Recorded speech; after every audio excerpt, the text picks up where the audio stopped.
La Asamblea escuchará ahora. The Assembly will now hear an address by His Excellency Susilo Bambang Yudhoyono, President of the Republic of Indonesia. I request protocol to escort His Excellency. En nombre de la Asamblea General, on behalf of the General Assembly, I have the honor to welcome to the United Nations His Excellency Susilo Bambang Yudhoyono, President of the Republic of Indonesia, and to invite him to address the Assembly.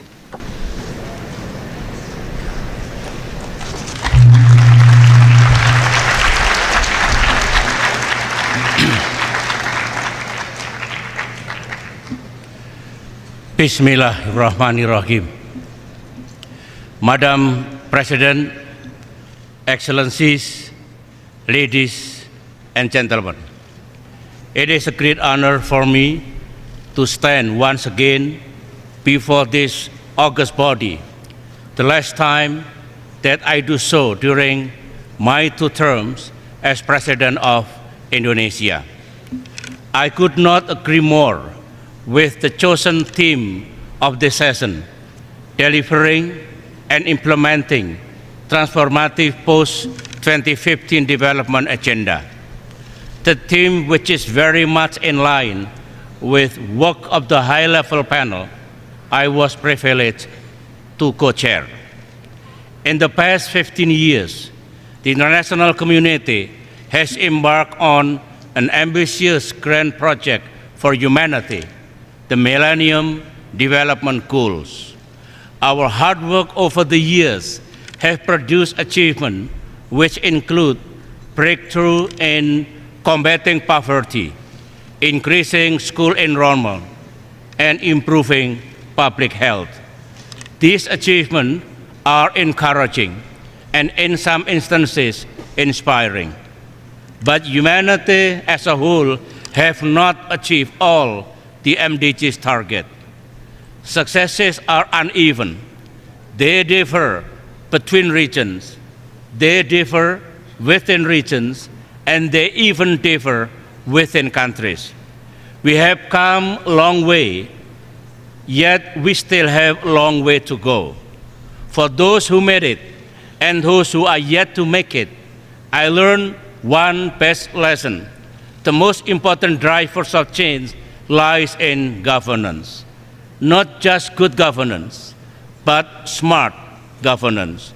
Smart governance usually involves innovative leadership and active public participation.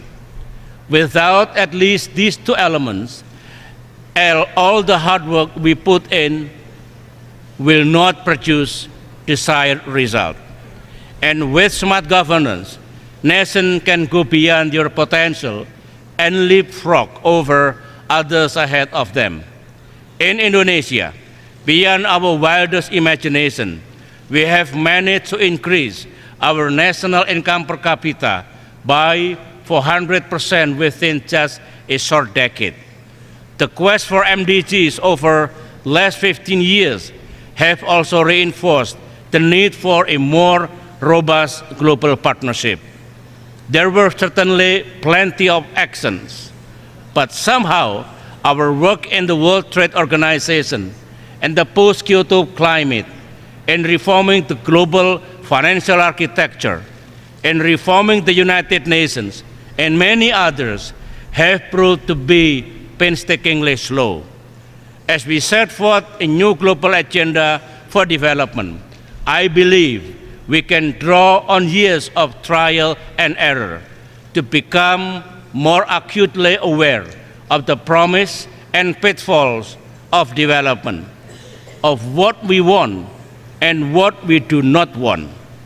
We do not want development that measures progress in terms of material provisions alone and end up dehumanizing and marginalizing our citizens.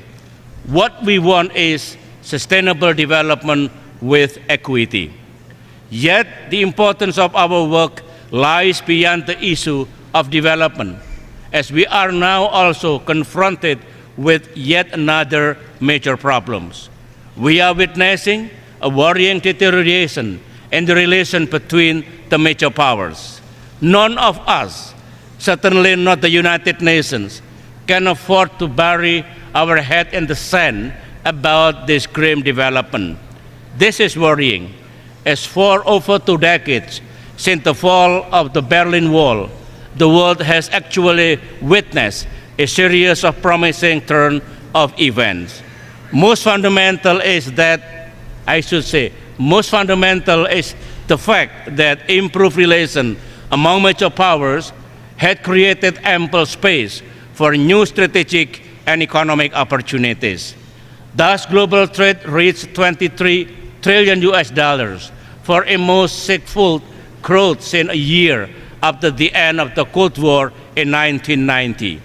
The fastest growth was during the period that coincides with the pursuit of the MDGs from 2000 to 2013, which 1.5 times as fast as the preceding 2 decades. As to global investment, the value reached almost $1.5 trillion in 2013 for a near 7-fold growth since 1990. In Southeast Asia, this positive geopolitical development has allowed us to develop stronger cooperation and evolve the region's architecture. It led to the establishment of East Asia Summit, a vision for the ASEAN community, a progressive ASEAN Charter, a more active ASEAN Regional Forum, and others. Indonesia, too, was able to develop strategic partnership with all the major powers, as well as with many emerging powers. Madam President, I observe that today the international community is concerned about the danger of the old Cold War returning to our fold. Major power relations are worsening, fueled by mutual suspicions.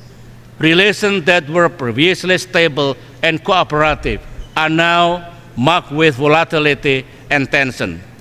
And this benefits no one. Therefore, we should not let this become permanent. The major powers, and certainly all of us, have an obligation to work together to resolve the major issues of our time. Just to mention a few, we need to end the suffering of the Palestinians in Gaza and the rest of the occupied territory, and to deliver the still elusive two-state solution. We need to resolve the conflict in Ukraine that is now shaking relations between Russia and the West. And we need to find an effective and durable solution to the ongoing conflicts in Syria and Iraq. To do all this, there must be mutual accommodation. There must be a forward-looking attitude that embraces a win-win predisposition over zero-sum attitude. Diplomacy must take precedence. Trust deficit must be turned into strategic opportunities and confidence building. And it is not enough just to call for peaceful coexistence. That is so 20th century. Here, in the 21st century, we need much more than a condition where world powers merely peacefully coexist. We need them to work passionately together to foster strategic cooperation to tackle global issues. They must begin to turn the trust deficit into a new strategic trust, not just between them, but also with the emerging powers and with all nations of the United Nations. It is possible.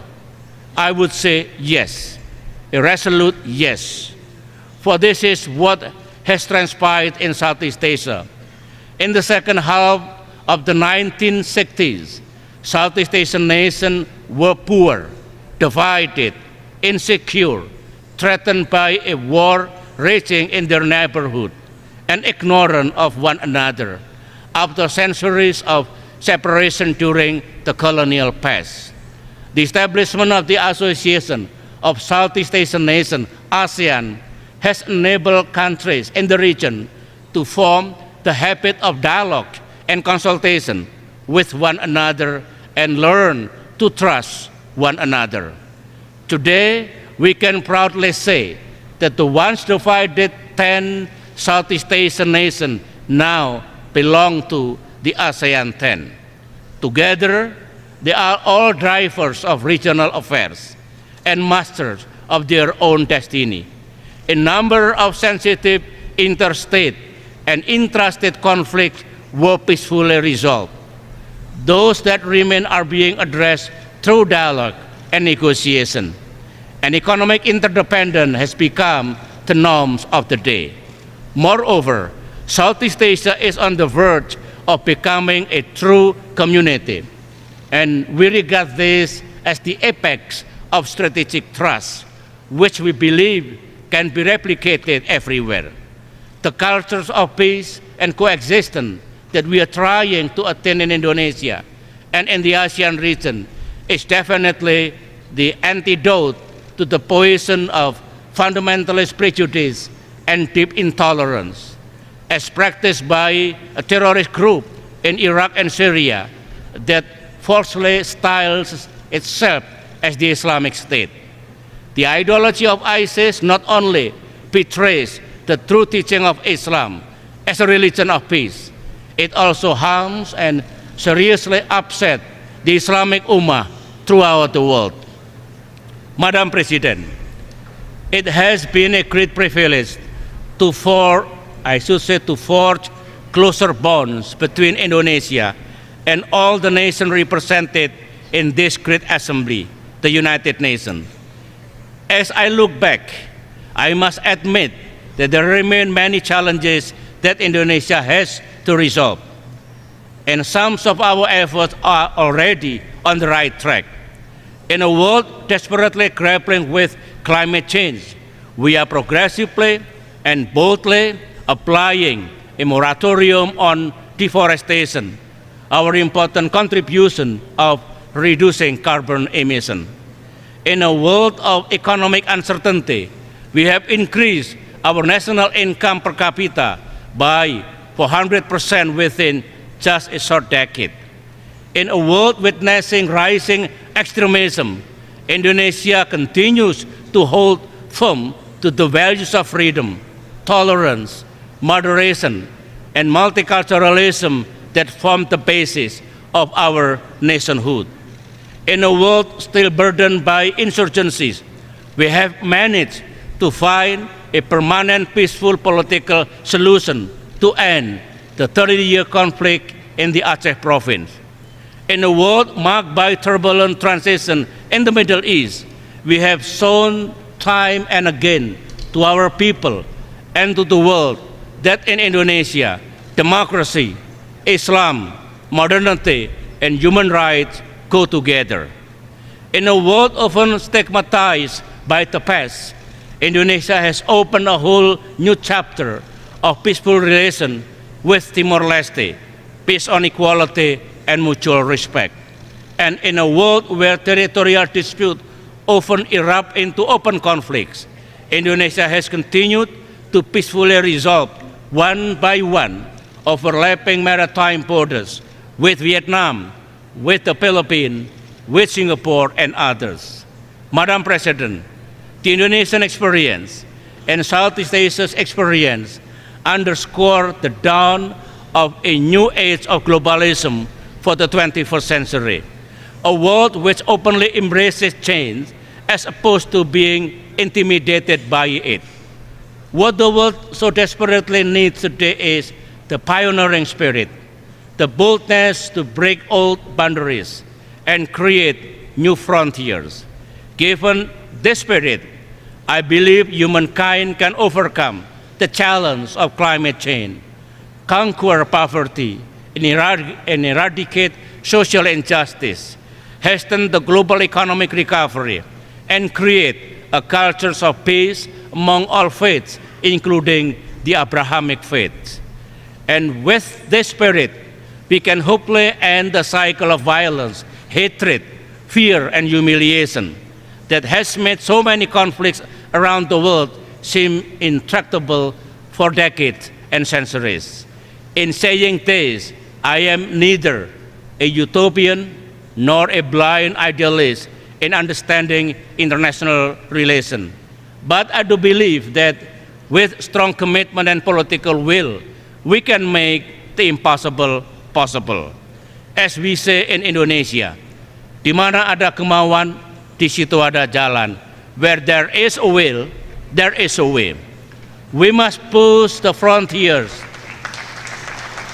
Thank you. Thank you. We must push the frontiers of nationalism into new globalism, where we can devise solutions to national, regional, and global issues all at the same time. A new globalism where no nation is left behind and no nation dominates, where rights are protected and responsibilities are met. In a world of new globalism, wars are unthinkable.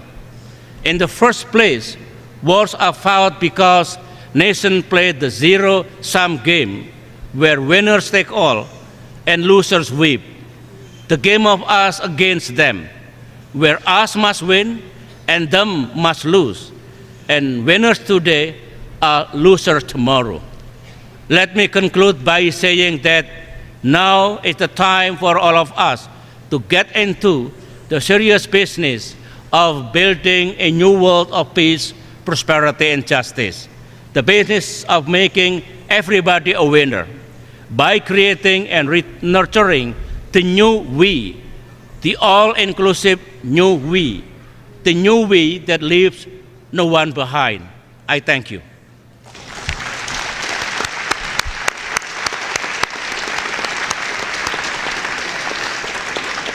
En nombre de la Asamblea General deseo dar las gracias al Presidente de la República de Indonesia por la declaración que acaba de formular.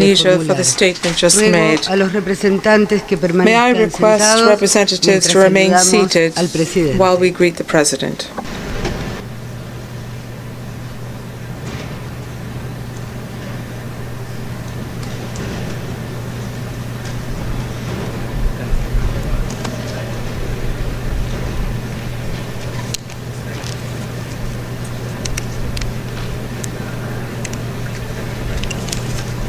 Can I take this?